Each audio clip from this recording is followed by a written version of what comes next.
Good morning बच्चों। आज हम करने जा रहे हैं आपकी वर्कशीट 64 विषय विज्ञान कक्षा 9। हमारी डेट 7 दिसंबर के लिए। तो चलिए शुरू करते हैं। जो आज की वर्कशीट है उसमें हम पढ़ेंगे रासायनिक सूत्र के बारे में। हम जानेंगे कि जो रसायन है यौगिक है उसमें कैसे हम रासायनिक सूत्र को लिख सकते हैं।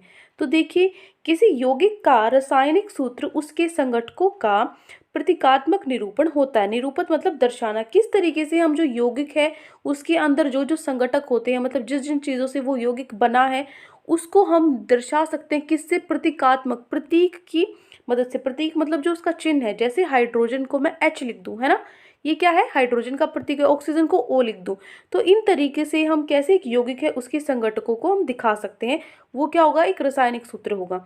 तो इसे लिखने के लिए हमें उसके संघटकों, जो उसका परमाणु है, आयन है, जो उसके प्रतीक और संयोजकता जाननी आवश्यकता है। ठीक है, उसकी आवश्यक है। आपको जो उसकी संयोजकता है वो पता होनी चाहिए। संयोजकता कैसे पता होगी? अगर आपको सबकी परमाणु संख्या याद है, सबकी नहीं, मैं आपको बहुत बार बोलती हूँ कि जो बहुत आवश्यक महत्वपूर्ण प्रश्न है, महत्वपूर्ण जो आपके परमाणु है उसकी आपको याद, उसकी परमाणु संख्या याद होनी ही होनी चाहिए। मैं आपके लिए अलग से एक वीडियो बनाऊंगी, 5 मिनट की वीडियो होगी। उसमें इंपॉर्टेंट जो आपको पेपर में आ सकते हैं वो परमाणु, उनके बारे में हम पढ़ेंगे और उनकी परमाणु संख्या, उनकी जो संयोजकता है वो आपको याद होनी चाहिए। वो हम याद करने की कोशिश करेंगे। ठीक है, तो देखो ये आपको चीज़ें याद होनी चाहिए, उसका प्रतीक और संयोजकता। एक रासायनिक सूत्र में हमें उसमें उपस्थित तत्वों के साथ उन तत्वों के परमाणु तथा आयनों की संख्या भी बताता है। जो रासायनिक सूत्र है उससे हमें पता लग जाता है कि कितने उसमें जो परमाणु हैं, उसकी जो आयन है उनकी क्या संख्या है। ठीक है, ये हमें पता लग जाता है एक रासायनिक सूत्र से। तो रासायनिक सूत्र लिखने के कुछ चरण होते हैं, कुछ नियम होते हैं। इन चरणों को आपको क्या करना होता है? फॉलो करना होता है। तो देखो, पहला है यौगिक को बनाने वाले सभी संघटक तत्वों के प्रतीक चिन्ह। आपको क्या होना चाहिए? प्रतीक चिन्ह पता होना चाहिए। जैसे उदाहरण के तौर है, यहाँ पर उदाहरण के तौर पर हमने हाइड्रोजन सल्फाइड ले लिया, इसका सूत्र लिखना है तो हमें इसके प्रतीक पता होने चाहिए। जैसे हाइड्रोजन का होता है H और सल्फाइड का होता है S। ठीक है, ये हो गया पहला चरण। दूसरा चरण, प्रत्येक तत्व की संयोजकता उसके प्रतीक के नीचे लिखिए। जो उसकी संयोजकता है, जैसे हाइड्रोजन की संयोजकता 1 है और सल्फाइड की क्या है? संयोजकता 2 है, तो वो हमने उसके नीचे लिख दी।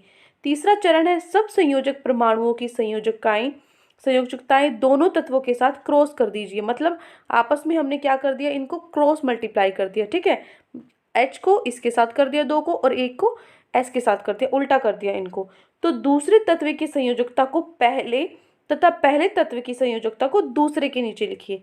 क्या करोगे? अब आपको क्या करना है? हाइड्रोजन की तो इसके साथ ले लेनी है, और जो हमारा सल्फाइड है उसकी इसके साथ, एक के साथ ले लेनी है। उल्टी करके आपको लिखनी है। तो कैसे लिखोगे? हाइड्रोजन के पास अब 2 हो चुके हैं तो 2 हाइड्रोजन, और जो S है वो 1 ही है तो हम लिखेंगे 1 सल्फाइड S। ठीक है, तो ये बन गया हमारा हाइड्रोजन सल्फाइड। समझ में आ गया? इसी तरीके से देखो, जो रासायनिक सूत्र है उसको लिखने की भी कुछ नियम होते हैं। देखो, आयनों की संयोजकताएं अथवा आवेश हमेशा संतुलित होना चाहिए। ये नहीं कि ऊपर नीचे हो रहे। जो उनकी संयोजकता है आयन के अंदर वो संतुलित होनी चाहिए। अगला चैप्टर जब आप 10th क्लास में जाओगे तो पहला ही चैप्टर ये है, आपको बैलेंस करना, संतुलन करना सिखाएंगे। जितने भी आपकी ये अभिक्रिया हो रही है, आपस में कुछ भी हो रहा है, आप तो एटम में परमाणु उनमें आपस में क्या होगा? संतुलन होगा। वो आपको पहले चैप्टर यही है। दूसरा है, धातु का प्रतीक हमेशा पहले लिखा जाता है। मान लीजिए आपका कोई धातु है, बाईं तरफ लिखा जाता है। कोई भी आपको धातु दिया हुआ है, धातु का आप लिख रहे हो, तो उसमें हमेशा जो प्रतीक है वो पहले लिखा जाता है। ठीक है, इनमें तो कोई, जैसे धातु हो, मान लो इसमें है नहीं, गैसेज हैं, लिक्विड्स हैं, तो आपको क्या करना है? धातु अगर आ जाए कभी तो आपको क्या कर लेना है? उसको पहले लिख लेना है बस।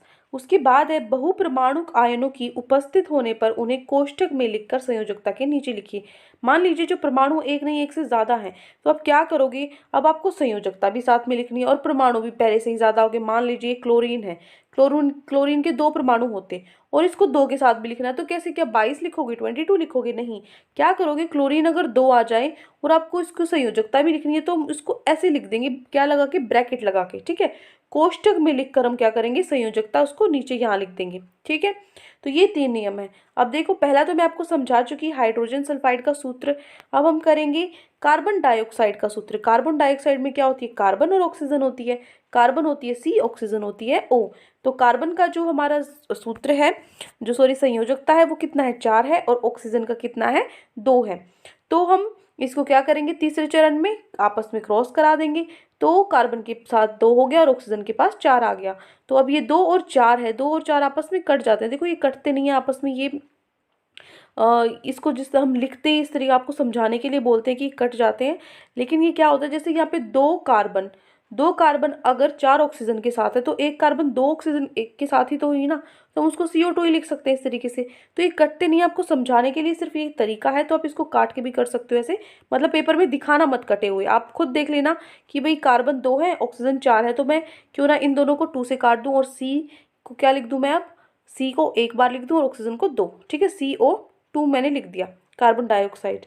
फिर तीसरा हाइड्रोजन क्लोराइड का सूत्र। हाइड्रोजन क्लोराइड, इसमें क्या है, हाइड्रोजन है और क्लोरीन है। तो यहाँ से हाइड्रोजन की जो संयोजकता होती है 1 होती है और क्लोरीन की भी संयोजकता 1 हो जाती है। तो हाइड्रोजन क्लोराइड जो HCl है उसको हम हाइड्रोक्लोरिक अम्ल भी बोलते हैं। तो इनमें दोनों की 1-1 है, तो मैं इसको कैसे लिख सकती हूँ, HCl। फिर आपके पास मैग्नीशियम क्लोराइड का सूत्र। देखो जो मैग्नीशियम है उसका चिन्ह होता है Mg और क्लोरीन का होता है, क्लोरीन का होता है Cl। मैग्नीशियम की संयोजकता 2 होती है, क्लोरीन की 1 होती है। अब आपस में हम क्या कर देंगे, इसको आपस में क्रॉस मल्टीप्लाई कर देंगे। तो यहाँ पे क्या होगा, मैग्नीशियम क्लोराइड क्या बन गया, MgCl2। ठीक है, उसके बाद यहाँ पे कैल्शियम ऑक्साइड का सूत्र देखो, प्रतीक क्या है आपके पास, Ca है और यहाँ पे क्या है, ऑक्सीजन O है, कैल्शियम ऑक्साइड। तो कैल्शियम के पास क्या होते हैं, 2 पॉजिटिव होते हैं, ऑक्सीजन के पास क्या होते हैं, 2 नेगेटिव, मतलब माइनस में होते हैं। ऋणात्मक, और ये आपने पढ़ा हो ना, जो आवेश है वो कैसा होता है, घनावेश होता है या फिर ऋणावेश होता है। तो उसके हिसाब से हम इसके यहाँ पे लगाया है। तो आपस में क्रॉस करेंगे, दोनों के पास 2-2 है, तो दोनों के पास 2-2 है, Ca2O2। तो फिर से आप 2 से काट सकते हो, दोनों में 1-1 कट जाएगा, है ना। तो क्या आ जाएगा, सिर्फ CaO आ जाएगा। तो ये क्या हो गया, कैल्शियम ऑक्साइड हो गया। उसके बाद यहाँ पे भी आपको दिया हुआ है, यहाँ हम आयन को देखेंगे, आयनिक यौगिकों के सूत्र कैसे होंगे। तो देखो मान लीजिए आपके पास सोडियम कार्बोनेट है, सोडियम कार्बोनेट का सूत्र क्या होगा, सोडियम Na और कार्बोनेट होता है CO3। यहाँ पे जो सोडियम उसकी संयोजकता 1 होती है और CO3 की संयोजकता 2 होती है। क्यों 2 होती है, देखो जैसे कार्बन और ऑक्सीजन है, कार्बन की संयोजकता 4 होती है, ऑक्सीजन की कितनी होती है, 2 होती है, लेकिन ऑक्सीजन यहाँ 3 है, तो 2 गुना में 3 6 और ये होगी 4, 4 कार्बन की है और 6 ऑक्सीजन की है। तो यहाँ पे ये क्या करेंगी, आपस में 4 तो क्या कर लेंगी, साझा कर लेंगी, लेकिन जो 2 बच गई है ना, वो क्या हो जाएगी, इसकी वैलेंसी संयोजकता हो जाएगी। 6 में से 4 गए, 2 बच जाते हैं, जो वो हमने इसकी संयोजकता लिख ली। अब देखो यहाँ से, अब आप इसको क्रॉस करो, क्रॉस करोगे तो ये क्या होगा, Na के साथ 2 चला जाएगा, Na2, CO3 के साथ 1 चला जाएगा तो CO3 ही रहेगा। तो ये बन गया सोडियम कार्बोनेट। उसके बाद है एल्यूमिनियम सल्फेट। एल्यूमिनियम सल्फेट क्या होता है, एल्यूमिनियम Al होता है, सल्फेट होता है SO4। एल्यूमिनियम के पास होते हैं 3 पॉजिटिव, 3 प्लस में होते हैं और SO4 के पास 2 माइनस में होते हैं।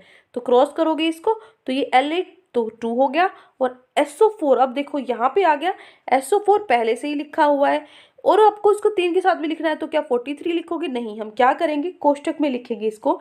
SO4 है हमारे पास, इसको लिख के हम यहाँ ब्रैकेट लगा देंगे और 3 लिख देंगे, इस तरीके से जाएंगे लिखा हुआ, यही हमारा तीसरा नियम था। तो ये हो गया एल्यूमिनियम सल्फेट। फिर है मैग्नीशियम हाइड्रोक्साइड। मैग्नीशियम हाइड्रोक्साइड को किस तरीके से लिख सकते हैं, मैग्नीशियम होता है Mg, हाइड्रोक्साइड हाइड्रोजन और ऑक्सीजन मतलब OH। तो यहाँ पे जो मैग्नीशियम है वो क्या हो गया, 2 पॉजिटिव हो गया और OH क्या हो गया, 1 माइनस हो गया। कैसे हो गया 1 माइनस, ऑक्सीजन के पास 2 होते हैं, हाइड्रोजन के पास 1 होता है, 1 बच जाता है, वो 1 हमने यहाँ लिख दिया।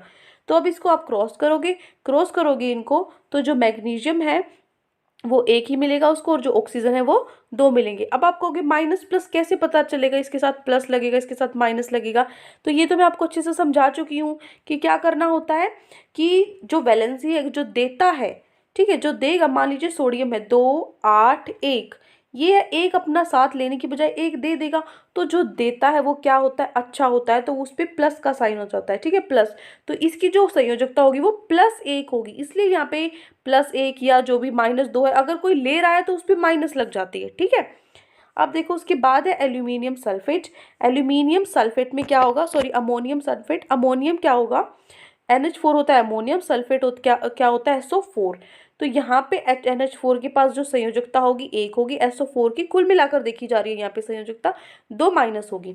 तो इसको आपस में क्रॉस करेंगे, ये 2 के साथ हो जाएगा, NH4 है पहले से ही, 4 है पहले से ही तो हम ब्रैकेट लगा देंगे और 2 के साथ उसको लिख देंगे। उसके बाद S4 को एज इट इज़ लिख देंगे क्योंकि ये क्या है, 1 के साथ ही लिखा जाएगा। उसके बाद है कैल्शियम हाइड्रोक्साइड। कैल्शियम क्या होता है, Ca, हाइड्रोक्साइड होता है OH। Ca की संयोजकता क्या होगी, 2 प्लस में, और OH की क्या होगी, 1 माइनस में। तो इसको हम क्रॉस कराएंगे फिर से, तो OH के पास 2 चला जाएगा और 1 कैल्शियम के पास, ठीक है। ये क्या बन गया, कैल्शियम हाइड्रोक्साइड। लास्ट है सोडियम नाइट्राइड, भी इसी तरीके से जो ये बताया गया है इन तरीकों से ही बनता है, ठीक है। अब हम चलते हैं हमारे प्रश्न उत्तर पे।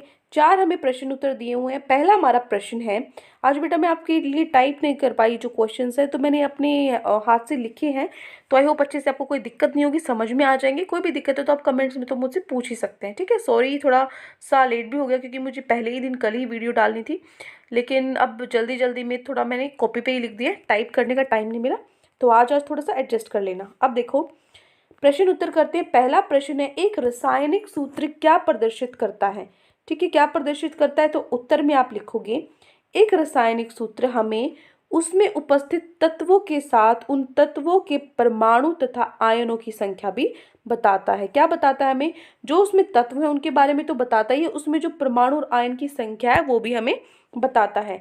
किसी यौगिक का रासायनिक सूत्र उसके संघटकों का प्रतीकात्मक निरूपण होता है, ठीक है। ये लाइन भी आप लिख सकते हो। तो ये हो गया आपका प्रश्न नंबर 1। फिर चलते हैं हमारे प्रश्न नंबर 2 पे। प्रश्न 2 है, निम्न के रासायनिक सूत्र बनाइए। सबसे पहले है कैल्शियम क्लोराइड, फिर है मैग्नीशियम कार्बोनेट, फिर है जल, और फिर है एल्यूमिनियम क्लोराइड। आप यहाँ से प्रश्न को उतार लेना, मैं सिर्फ आपको आंसर बता रही हूँ। पहले है आपका कैल्शियम क्लोराइड, तो ये देखो ये उत्तर नंबर 2 कैल्शियम क्लोराइड। कैल्शियम होता है Ca और क्लोरीन Cl, ठीक है। तो कैल्शियम के पास होते हैं 2 प्लस में और क्लोरीन के पास माइनस में, तो ये क्या सूत्र बन गया, CaCl2 हमारा सूत्र बन गया। उसके बाद मैग्नीशियम कार्बोनेट है, मैग्नीशियम होता है Mg और कार्बोनेट होता है CO3, तो यहाँ से ये क्या बन गया हमारा 2 पॉजिटिव, 2 प्लस में हो गया और 2 माइनस में हो गया, ठीक है। तो यहाँ से क्या सूत्र बनेगा, 2 2 है दोनों, मैग्नीशियम के पास भी 2 है और CO3 कार्बोनेट के पास भी 2 है, ठीक है। तो यहाँ से 2 से 2 आपका क्या कर देंगे, हम उसको हटा देंगे और MgCO3 लिख देंगे सीधा सीधा। तीसरा फिर है हमारा वाटर, जो जल है, ठीक है। तीसरा यहाँ पे बेटा आप लिख लेना ऐसे प्रश्न, उसके बाद ऐसे कर लेना। जल है, जल में क्या होगा, H हाइड्रोजन होगा, ऑक्सीजन O होगा। हाइड्रोजन की संयोजकता 1 होती है, ऑक्सीजन की 2 होती है, इनको क्रॉस करा के क्या बन जाएगा, H2O। और तीसरा है हमारा एल्यूमिनियम क्लोराइड। एल्यूमिनियम क्लोराइड यहाँ पे आपको लिख लेना है, ठीक है, जो मैंने जगह छोड़ रखी है। अदरवाइज जो शुरू में अगर आप लिखो, जैसे मैंने लिखा हुआ चारों को एक साथ लिखकर ऐसे आंसर लिखना चाहो तो ऐसे भी लिख सकते हो, और अगर एक एक करके यहाँ लिखना चाहो तो ऐसे भी लिख सकते हो। एल्यूमिनियम क्या होता है Al, और क्लोरीन क्या होता है Cl। एल्यूमिनियम के पास 3 प्लस हो जाएंगे, क्लोरीन के पास 1 माइनस हो जाएगा, तो ये इनको हम मिलाएंगे तो क्या बन जाएगा, AlCl3, ठीक है। ये हो गया प्रश्न नंबर 2, ठीक है। फिर हम चलते हैं हमारे प्रश्न नंबर 3 पे। प्रश्न 3 है, निम्न तत्वों से बनने वाले रसायनों के सूत्र लिखिए।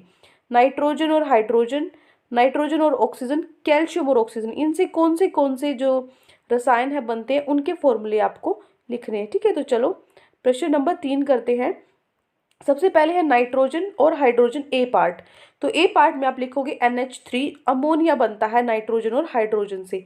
दूसरा पार्ट है आपका, दूसरे पार्ट में नाइट्रोजन व ऑक्सीजन, नाइट्रोजन और ऑक्सीजन से क्या क्या बनता है, NO बनता है, नाइट्रोजन मोनोऑक्साइड, NO2 बनता है, नाइट्रोजन डाइऑक्साइड, N2O बनता है, नाइट्रस ऑक्साइड, ठीक है।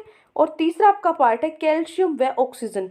कैल्शियम ऑक्सीजन से क्या बनता है, कैल्शियम ऑक्साइड बनता है CaO, इनके सूत्र भी आपको लिखने, ठीक है। तो ये हो गया आपका उत्तर नंबर 3।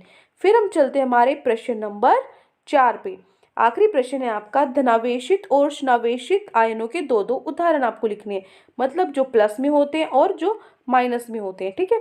तो देखो प्रश्न नंबर 4 का उत्तर क्या होगा, ये आपका प्रश्न नंबर 4, धनावेशित आयन और ऋणावेशित आयन। तो धनावेशित कौन से होते हैं, जिन पे प्लस का साइन होता है, Na+, ठीक है। ये सोडियम का हमारा आयन है, sodium ion, Na+, NH4+, Mg2 positive, और इसी तरफ यहाँ से जो माइनस का हो, जैसे क्लोरीन के ऊपर माइनस है, Cl-, OH का माइनस और CO4 2 -2 नेगेटिव। ठीक है, तो ये हो गई हमारा प्रश्न नंबर 4। तो ये 4 प्रश्न आज आपकी वर्कशीट में दिए गए थे। आई होप अच्छे से आपको चारों प्रश्न और पूरी वर्कशीट समझ में आ गई है। कोई भी डाउट है पूरी वर्कशीट में तो कमेंट्स में आप मुझसे पूछ सकते हैं, और अगर आपको हमारी वीडियो अच्छी लगे तो हमारे चैनल को सब्सक्राइब भी कर सकते हैं। Thank you and have a great day.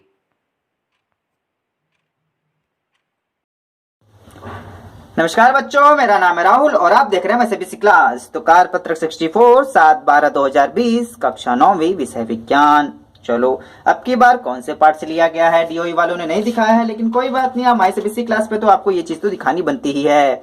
63 के बाद 64 जो आपका पार्ट चल रहा है, वो पार्ट का नाम है आपका परमाणु की संरचना, और ये भी परमाणु की संरचना पार्ट के दायरे के अंदर ही आता है, रासायनिक सूत्र। ठीक है, तो पिछली बार जो टॉपिक था परमाणु संख्या एवं द्रव्यमान संख्या, अब की बार जो अगर टॉपिक है रासायनिक सूत्र लिखना। जैसे कोई भी चीज का रासायनिक सूत्र लिखते हैं H2O, जैसे जल का है तो H पहले क्यों आया, O क्यों नहीं पहले आया, इस प्रकार से क्यों नहीं लिखा जाता OH2, ऐसे क्यों लिखा जाता है H2O। तो ठीक है, इसी चीज को हम आगे बढ़ाते हुए चीजें सीखेंगे किस प्रकार से रासायनिक सूत्र लिखा जाता है। तो जिज्ञासा दीदी, हम किसी रसायन यौगिक के रासायनिक सूत्र किस प्रकार लिख सकते हैं। ज्ञान, किसी यौगिक का रासायनिक सूत्र उसके संघटकों का प्रतीकात्मक निरूपण होता है, प्रतीकात्मक निरूपण होता है। इसे लिखने के लिए हमें उसके संघटकों, परमाणु आयन के प्रतीक और संयोजकता जाननी आवश्यकता होती है। प्रतीक तो पक्का ही हमें पता होना चाहिए, जैसे हाइड्रोजन का H होता है, नाइट्रोजन का N होता है, ऑक्सीजन का O होता है, और इसकी संयोजकता जाननी होगी, जिसे हम पिछली वर्कशीट में भी कर चुके थे, 63 में और 65 में भी कर चुके हैं। काफी अच्छे से बच्चों समझ, 62 वाला अच्छे से देख लेना, उसमें मैंने और अच्छे से बता रखा है संयोजकता किस प्रकार से ज्ञात कर सकते हैं। अगर संयोजकता और प्रतीक आपको मालूम है तो आप अच्छे से हम निकाल सकते हैं। एक रासायनिक सूत्र हमें उसमें उपस्थित तत्वों के साथ उन तत्वों के परमाणु तथा आयनों की संख्या भी बताता है। ठीक, चलिए नेक्स्ट आते हैं। आगे है रासायनिक सूत्र लिखने के चरण, मतलब रासायनिक सूत्र लिखते हैं तो कौन से उसमें चरणों को ध्यान देने वाली बात होती है। अगर ये चीज आप समझ नहीं पाते हो तो जब रासायनिक सूत्र हम लिखेंगे ना, वहां आसानी से आप समझ जाओगे। तो सबसे पहले है यौगिक को बनने वाले सभी संघटकों तत्वों के प्रतीक लिखना। जैसे कि हाइड्रोजन सल्फाइड है तो हाइड्रोजन का H होता है, सल्फाइड का S, इसके प्रतीक मालूम होने चाहिए। प्रत्येक तत्व की संयोजकता उसके प्रतीक के नीचे लिखनी पड़ेगी। हाँ, नीचे लिखिए। तो कहने मतलब जो संयोजकता होती है, हाइड्रोजन की संयोजकता 1 है, यहाँ पे सल्फर की संयोजकता 2 है। तो कहने मतलब इसकी संयोजकता उसी तत्व के नीचे आपको लिखनी होगी। अब संयोग परमाणु की संयोजकता दोनों तत्वों के साथ क्रॉस कर लगाइए। अरे तीर का निशान बोल देते भैया, ये क्या इंग्लिश इस्तेमाल करना जरूरी था। तो तीर का निशान इस से इस पार से इस पर, तीर से तीर को भिड़ा देना है आपको। संयोजकता इसकी संयोजकता इसके साथ, इसकी संयोजकता इसके साथ। ठीक है, इसका बॉस इसके साथ, इसका बॉस इसके साथ। दूसरे तत्व, ये रहा नीचे वाला लास्ट पॉइंट क्या है, दूसरे तत्व की संयोजकता को पहले तत्व की संयोजकता को दूसरे के नीचे लिमिट जाना। सीधी सी बात है जो अभी हमने सीखी क्रॉस करके। अरे चीटी भाई साहब ये भी पढ़ रही है, पूरा वर्कशीट पढ़ जाएगी ये तो। रासायनिक सूत्र लिखने के नियम, अब ऐसे नियम क्या, हमने तो ये सब तो लिख लिया, लेकिन ये भी इस प्रकार से कैसे लिखा जाएगा ये भी तो समझना है। ये लिखने के लिए आपको ये पॉइंट का पढ़ना जरूरी है। आयनों की संयोजकता अथवा आवेश हमेशा संतुलित होनी चाहिए। जितने भी आवेश हैं इक्वल होने चाहिए, अनबैलेंस होंगे, असंतुलित होंगे तो बनेगा तो है नहीं, और गलत ही बन जाएगा आपका। अभी बनाएंगे तो आसानी सब समझ में आ जाएगा। धातु का प्रतीक हमेशा पहले लिखा जाता है। आपको पता होगा धातु अधातु 2 होते हैं, तो पहले जो आपके लिखे जाएंगे वो धातु लिखे जाएंगे और उसके बाद अधातु। ठीक है, बहुपरमाणु आयनों के उपस्थित होने पर उन्हें कोष्टक में लिखकर संयोजकता को उसके नीचे लिखते हैं। जैसे बहुपरमाणु आप देखो एक से ज्यादा जिसमें तत्व हो जाते हैं आपके। ठीक है, ये रहे आपके C, इसमें कैल्शियम और ऑक्सीजन है, लेकिन दोनों बन जाते हैं, बहुपरमाणु आयन कहते हैं ना। तो इसे इस प्रकार से कार्बोनेट इस प्रकार से लिखा जाएगा। यहाँ पे ये कहने की बात कह रहा है। ठीक है, तो चलिए कुछ उदाहरण कर लेते हैं। उदाहरण करने के बाद आपको अच्छे समझ में आ जाएगा। क्वेश्चन आपका इस प्रकार से आएगा। ठीक है, ये इसे इस प्रकार से कर देते हैं। ठीक है, कहेगा हाइड्रोजन, ऐसे ही लिख ले, बस नीचे भी क्वेश्चन है, हाइड्रोजन सल्फाइड का सूत्र लिखिए। तो सबसे पहले आपको इस प्रकार से लिखना, तत्व के प्रतीक, हाइड्रोजन का H, सल्फाइड का H S। ठीक है, इसे फिर नीचे करेंगे। जो इसकी संयोजकता कितनी है, H की संयोजकता, हाइड्रोजन की संयोजकता है 1 और सल्फर की संयोजकता है 2। इसका तीर के इसके साथ मिला देंगे तो H2S लिखेंगे। पहले ये आ जाएगा आपका। ठीक है, H2 एस, हाइड्रोजन सल्फाइड। इसका नाम क्या हो जाएगा? Hydrogen sulphide. कार्बन डाइऑक्साइड का सूत्र पहले कार्बन फिर आपका ऑक्सीजन, ठीक है, पहले प्रतीक लिखें कार्बन फिर ऑक्सीजन। कार्बन का जो संयोजकता होती है वो आपकी 4 है और ऑक्सीजन की संयोजकता है 2, तो इन दोनों क्रॉस कर देंगे, इस प्रकार से मिल जाएगा और इसका नाम क्या हो जाएगा? कार्बन डाइऑक्साइड, ठीक है। और ये भी याद रखना दोनों में 2 2 है, अगर मैथ पढ़े हैं दोनों में 2 2, अगर यहाँ पे 4 और 2 है, 2 1 2, 2 दूना 4, तो 2.8, ठीक है। तो ये जो इसके साथ लगेगा यहाँ पे 2 आ जाएगा, कहने मतलब अगर यहाँ भी काट दें तो कम 2 2 दूना 4, तो यहाँ पे 1 तो लिखते नहीं लेकिन 2 आता है आपका। तो नीचे आते हैं अगर सेम होगा यहाँ पे तो बहुत अच्छी बात है। हाइड्रोजन क्लोराइड का सूत्र हाइड्रोजन H और क्लोराइड का Cl, ठीक है। यहाँ पे इसका भी संयोजकता 1 है, इसकी भी संयोजकता 1 है। अब दोनों में 1 1 लगाना जरूरी नहीं होता, इस प्रकार से इसका हो जाएगा HCl, ये आपका एक अम्ल है, ठीक, हाइड्रोक्लोराइड अम्ल। अगर नेक्स्ट है मैग्नीशियम क्लोराइड का सूत्र, मैग्नीशियम क्लोरीन क्लोराइड का जो इसकी संयोजकता होती है 1, मैग्नीशियम का 2, इस तीर का निशान लगा देंगे, संयोजकता यहाँ लिखेंगे, मैग्नीशियम क्लोराइड का हो जाएगा यहाँ पे MgCl और Cl के साथ यहाँ पे 2 आ जाएगा, ठीक। नेक्स्ट कैल्शियम ऑक्साइड, तो कैल्शियम ऑक्साइड इसी प्रकार है, प्रतीक कैल्शियम ऑक्सीजन, ठीक है। यहाँ पे इसके 2 है और यहाँ पे O के साथ भी 2 है, दोनों में 2 2 लग जाएगा, दोनों तो काट देंगे तो CaO हो जाएगा कैल्शियम ऑक्साइड, ठीक है। इसी प्रकार से आपका आयनिक यौगिकों के सूत्र के उदाहरण है सोडियम कार्बोनेट, सोडियम का हो जाएगा कार्बोनेट का CO3 होता है आपका, इसकी संयोजकता 1 है, इसकी संयोजकता 2 है, ये इसके साथ चला जाएगा, तो सोडियम कार्बोनेट इसके साथ 2 और इसके साथ 3, ठीक है।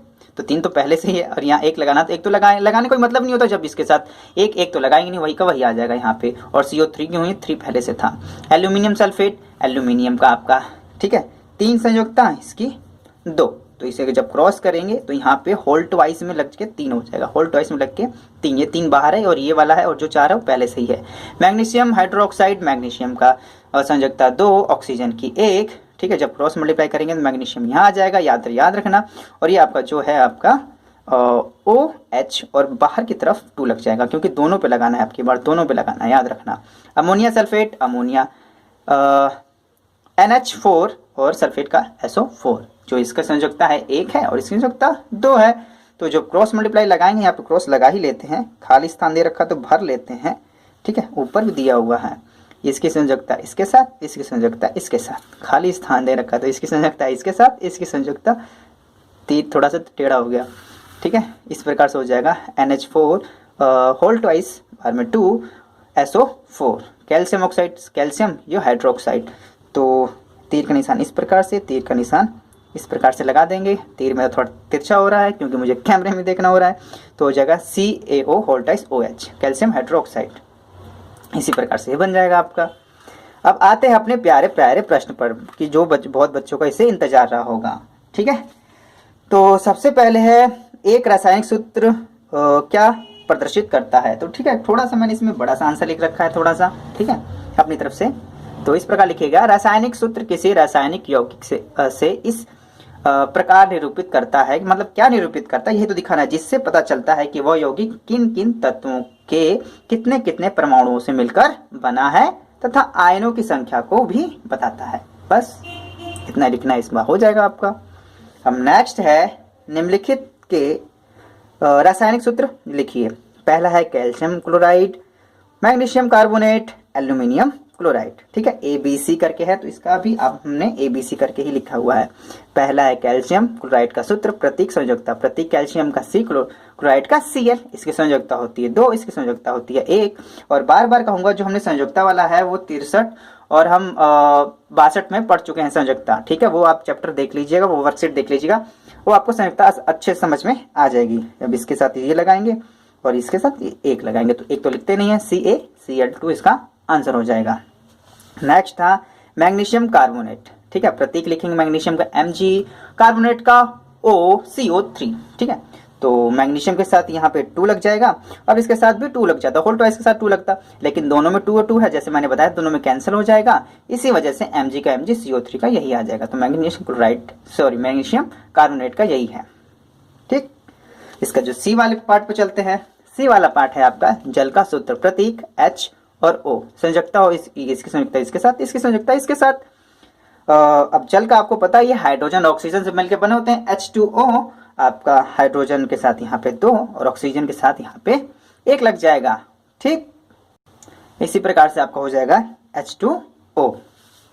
एल्यूमिनियम क्लोराइड का सूत्र, प्रतीक फिर संयोजकता लिखेंगे। प्रतीक में आपका एल्यूमिनियम का Al, क्लोराइड का Cl, एल्यूमिनियम की संयोजकता 3, इसकी संयोजकता 1। अब ये इसके क्रॉस निशान लगाएंगे। ठीक है, एल्यूमिनियम के साथ 1 आएगा तो 1 का कुछ नहीं होगा। अब इसके साथ जो 3 है, जो इसकी संयोजकता वहां 3 लग जाएगी। बार बार चीजें बता रहा हूँ, ये आपको चीजें तो समझ में आई गई होंगी। ठीक है, 9th क्लास में यूट्यूब पे पढ़ रहे हो, मजाक बात थोड़ी ना है। ठीक है, प्यारे बच्चे हो आप लोग। तो नेक्स्ट है आपका क्वेश्चन नंबर 1, क्वेश्चन नंबर 2 ये भी हो चुका है आपका। क्वेश्चन नंबर 3 पे आते हैं। निम्न तत्वों से बनने वाले रसायनों के सूत्र लिखिए।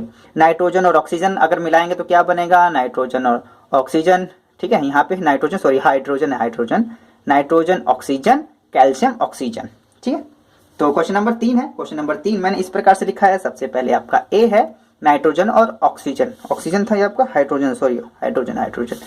तो नाइट्रोजन का होता है N, हाइड्रोजन का होता है H।